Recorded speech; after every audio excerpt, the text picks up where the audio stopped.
Halo semuanya, perkenalkan, nama saya Nomita Bita Aprilia, NPM 2211100195 dari kelas MB21PB. Nah, sekarang kita akan membahas mengenai jurus jitu yang dimiliki oleh Khairul Tanjung untuk menyelamatkan Transmart. Nah, sebelumnya Transmart ini sempat menjadi trend center di bisnis hypermarket. Transmart mengusung konsep 4-in-1, yaitu berbelanja, makan, main, dan juga nonton di dalam satu tempat. Gerai Transmart ini selalu dipenuhi dengan pengunjung, sampai satu persatu gerainya ini mulai ditutup.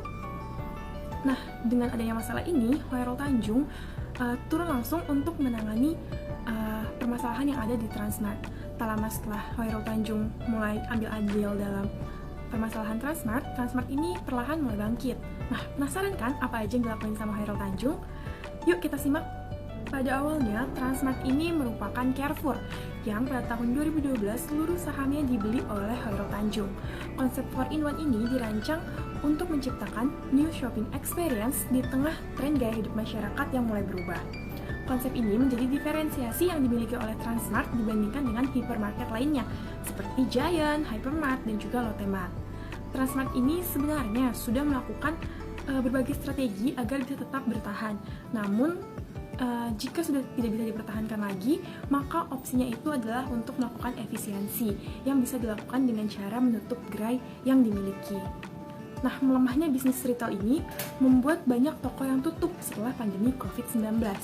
Hypermarket ini sepertinya tidak banyak berevolusi dan masih mengikuti pola-pola lama dengan cara perang harga dan juga mulai melupakan ciri khas yang sebelumnya pernah dimiliki.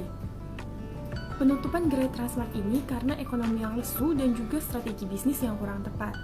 Menurut berbagai survei, selama masa pandemi, konsumen ini banyak yang melakukan store switching karena alasan tokonya lebih dekat dari rumah, walaupun sebenarnya barang yang dimiliki oleh toko tersebut itu tidak lengkap.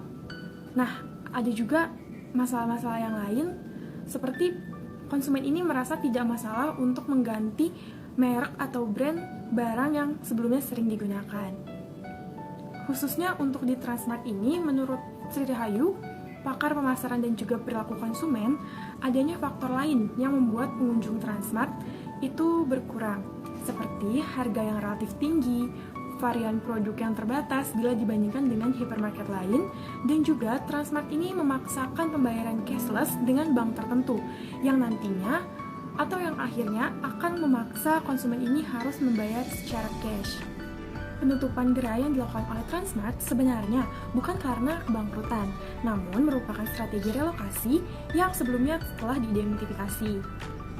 Pada tahun 2023, Transmart ini melakukan inovasi baru dengan menyediakan playground gratis bagi pengunjung yang berbelanja.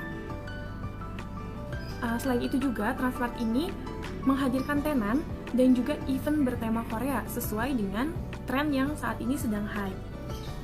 Nah, selain tenan dan juga event, Transmart ini sekarang memiliki HelloFresh yang bekerja sama dengan Bukalapak dan juga Grab untuk memenuhi kebutuhan konsumen.